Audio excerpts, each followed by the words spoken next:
தமிழ்நாட்டை சிறப்புற ஆட்சி செய்த எங்கள் முன்னோர்கள் எல்லாம் அப்படி வகுப்பில் எங்கள் தாத்தா பெருந்தலைவர் காமராஜரோ அல்லது பேரறிஞர் அண்ணா போன்ற பெருந்தகைகளோ, அதுக்கு முன்னாடி இருந்த குமாரசாமி, நம்ம தாத்தாக்கள், நம்ம தாத்தா சோமந்து ராமசாமி ரெட்டியார், இவங்கெல்லாம் இப்படி வகுப்பாளர்களை வச்சுக்கிட்டு என் நாடு, என் மக்கள், என் நிலம், என் காடு, என் மலை, இதில் எதை எப்படி செஞ்சால் சரியா வரும்னு தெரியாத நான் அப்புறம் இந்த வேலைக்கு ஏன் வரணும் சொல்லுங்க? நீங்கள் சொல்லுங்கள்.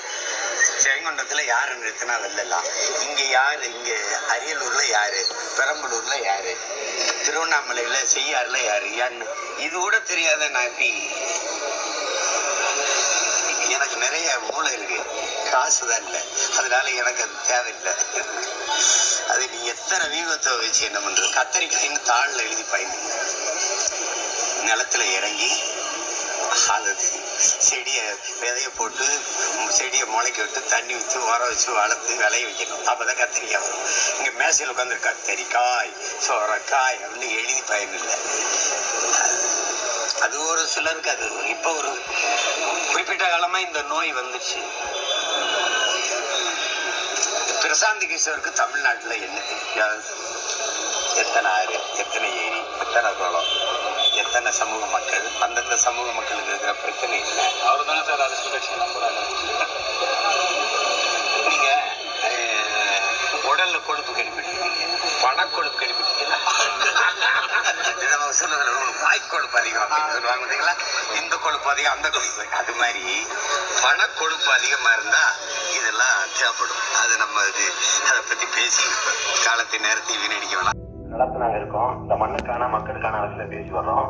போராட்ட களங்கள்ல மக்களோட நிக்கிறோம். மக்கள் இயற்கை சட்டங்களில் பாதிக்கப்பட்டால் அவங்களுக்கு உதவி பண்றோம். நாங்க மண்ணுக்கான மக்களுக்கான அரசியல் பண்றோம். விஜய் ஒரு கார்பரேட் அரசியல் பண்ணிட்டு இருக்காரு. அவர் முழுக்க மக்களை நம்பாம, கோட்பாட்டை நம்பாம, கொள்கையை நம்பாம அரசியல் நிபுணர்களை வச்சுதான் அவரு வண்டி ஓட்டுறாரு. இதுவரைக்கும் மக்களை சந்திச்சு அவரு எத்தனை களத்தன் இருக்காரு. பரந்தூர் ஒரு தடவை போனாரு. அந்த கள்ளக்குறிச்சி கள்ளச்சாலை விவகாரத்துல ஒரு தடவை போனாரு. இவ்வளவு ஊடகங்கள் திரும்ப விஜய் பேசுறீங்க.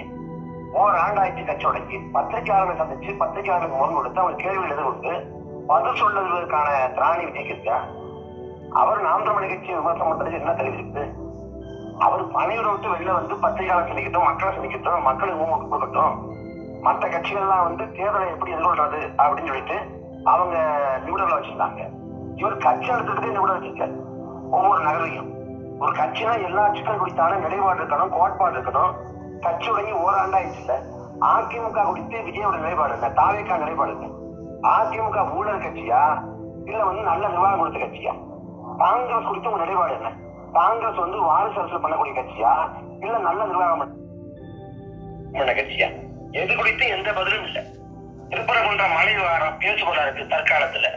அந்த மலை விவகாரத்துல தாவேக்காவோட நிலைப்பாடு என்ன? யாரு அங்க மத சிக்கலை உருவாக்குற? அப்ப பாதிக்கப்பட்டிருக்கக்கூடிய இஸ்லாமிய மக்களுக்கு ஆதரவு கொண்டு கொடுத்தாரா? பேசினாரா? எதுவும் கிடையாது. அப்ப முழுக்க அரசியல் பண்ணாம இன்னைக்கு அவர் நடிகர்களால ஊடகங்கள் தரக்கூடிய அதீதமான மிதமிஞ்சிய அந்த வெளிச்சத்தை வைத்துக் கொண்டு அதனாலதான் அந்த ஒரு வருஷம் வண்டி ஓடுதக்கூடிய மற்றபடி அரசியலே பண்ணலையும் இருக்கு. அவங்க ரசிகர்கள் அந்த ரசிகர்களா வச்சுக்காங்களே கோட்பாடோ கொள்கையோ எதுவுமே கிடையாது. எந்த கோட்பாட்டு தெளிவும் இல்லை, கோட்பாட்டு புரிதலும் இல்லை. 5 பேர் தலைவர் நாங்க. அந்த கேள்விக்கு எந்த கேள்விக்கும் பதில் இல்லை. பெரியார் வைத்த கோட்பாடு ஒண்ணு, அந்த பக்கம் அம்பேத்கர் வச்ச கோட்பாடு ஒண்ணு, காமராஜர் வச்ச கோட்பாடு ஒண்ணு. பெரியார் இந்தியாவோட சுதந்திர நாடை கருப்பு நாள் வர்ணிச்சாரு. காமராஜர் இந்திய நாட்டு விடுதலைக்காக பாடுபட்டாரு. அந்த பக்கம் அன்றையமாள் நாட்டு விடுதலைக்காக பாடுபட்டாங்க. வேலுநாச்சியார் அவங்க மன்னராட்சி காலத்தை வாழ்ந்தாங்க, மக்களாட்சி காலத்தையும் வரல. எந்த கோட்பாட்டையும் ஏற்கவும் இல்லை, எந்த கோட்பாட்டையும் வைக்கவும் இல்லை. இப்படி சம்பந்தமே இல்லாம கொள்கையை வழிகாட்டினாங்க. என்ன கொள்கைன்னா சொல்ல மாட்டேங்கிறாங்க. அப்ப அவங்களுக்கு எதை பத்தி பேசுவதற்கான தார்மீகமோ தகுதியோ கொஞ்சம் கூட இல்லை. தனக்கு இருக்கக்கூடிய ரசிகர்களை அரசியல் படுத்துற இன்னைக்கு வரைக்கும் அதே போல வாழ்க ஒழிய முழக்கம் மட்டும் தான் வச்சிருக்காங்க. திமுகவும் அதிமுக வாழ்க ஒழிய முழக்கம் மட்டும் தான் இந்த தொண்டர்களை வச்சிருந்துச்சு. அதை பிற்போக்குத்தனம், அது சுயமரியாதைக்கு எதிரானதுன்னு. ஆனா திமுகவுல விஜயோட பேரை தாவேக்கால விஜயோட பேரை கூட சொல்லாம தளபதினு அடைமொழியோட சொல்றாங்க. எந்த இடத்துலயும்